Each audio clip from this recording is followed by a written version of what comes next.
Okay, this is a car from Buick, 1951, that never went into production.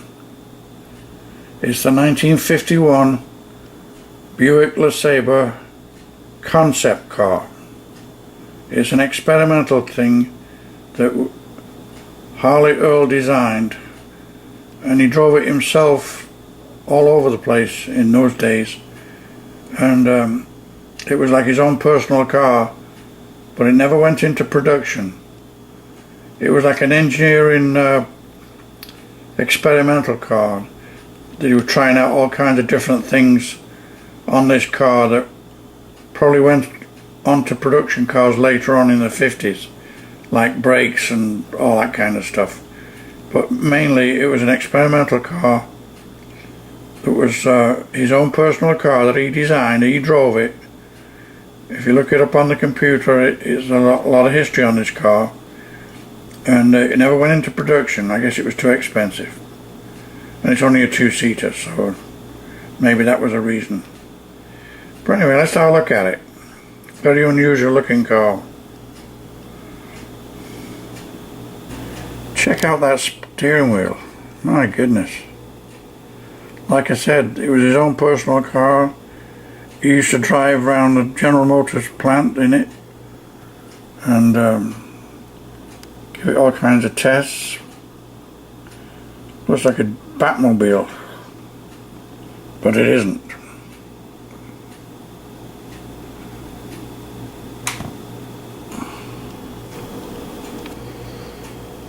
Nice cockpit though.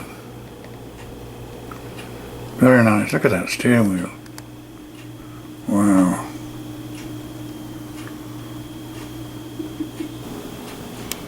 Look at that thing. Wow, that would be turning some heads if you went down the road in that today.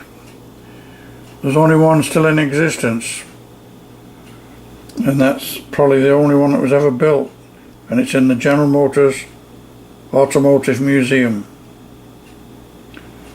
Harley Earl designed it. He designed a lot of cars for General Motors, mostly in the 40s and 50s, but this was his pet project, an experimental mobile engineering test bed.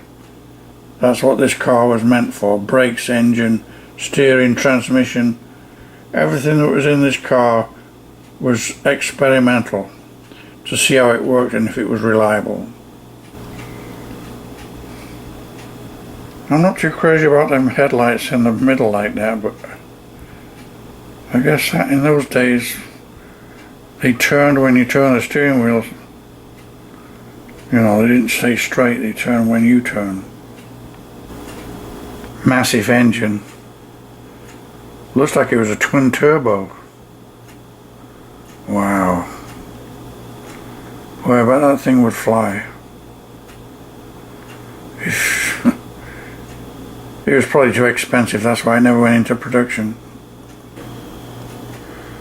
Well, that trunk wouldn't work too well.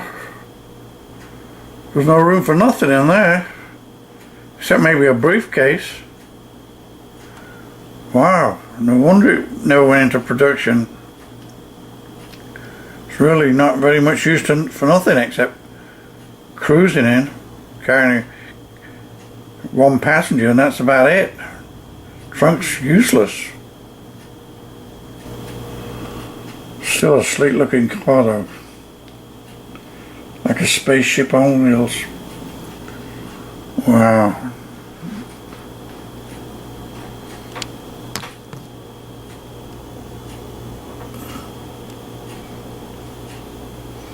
Amazing. Harvey Earl. What a guy. Creating cars like this.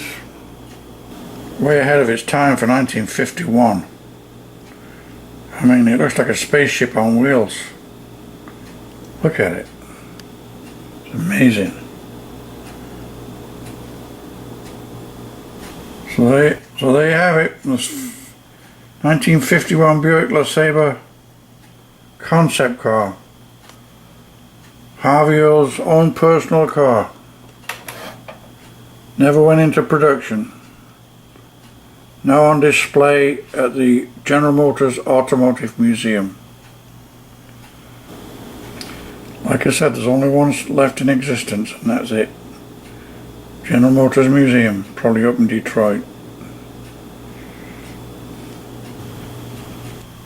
The only one in existence. Not for sale. Okay, now here we have the 58 Chevy Impala convertible. A completely different car from the 57.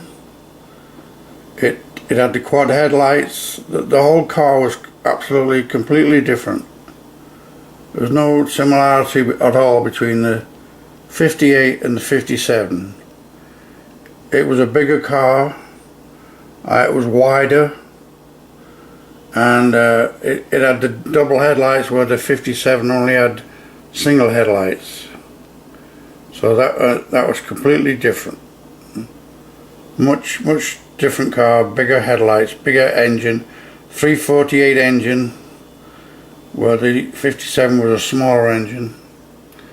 So that was one of the main differences, was the engine. The rear of the car was completely different. Everything about the car, the whole thing was different. There was no similarity whatsoever between the two cars, except the name. That was about it. The dashboard was different than the 57. A much bigger car, wider, more room, bigger engine, 348 tri-power. Tri-power meaning it had 3 carburetors. So a big difference between the two cars. The 58, very popular car today, very expensive to buy, especially the convertibles. The 57 is more expensive to buy than the 58. They're both very hard cars to find, and if you go to an auction, they're up there in price. Yeah, the 1958 Chevrolet was a much bigger car and heavier than the 57. It looks heavier and bigger. Great car though, really good car, good seller. They only had this style 1 year, same as the 57. They changed the style every year back in those days. That's the way they sold cars. If you had the old style car, everybody wanted to buy a new one, so they'd be up to date and, you know, with a new model. So that's the way it was back then. They almost changed the cars every year. Nice dashboard, nice looking interior, real nice. Good looking doors. I like two-tone interiors. It looks really sharp. All the badging on the side. Once again, in those days, all stainless steel and chrome. Never rust. As good today as it was then. You just don't find that anymore. Real nice looking interior. Really good quality too. Convertible top covered by what they call the boot. It's covered. That's what they call a boot over here. They cover the convertible top when it's down. Yeah, I like the 58s. Nice car. Very nice.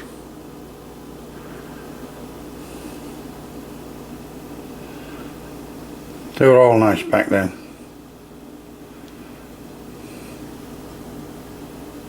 This also has a Continental kit on the back, which gets the spare wheel out of the trunk and gives you more luggage space. Of course, it was a fancy thing to have in those days. Very popular.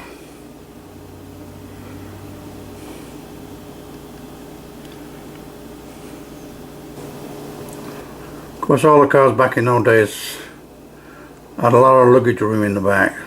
Big trunks. Lots of space back there. Plenty of baggage can go back there. That was the beauty of having a big car. You had plenty of room inside the car and plenty of luggage space too. Well, that looks like the 348 engine, which was the big thing back in those days. 58 Chevys with the 348 tri-power.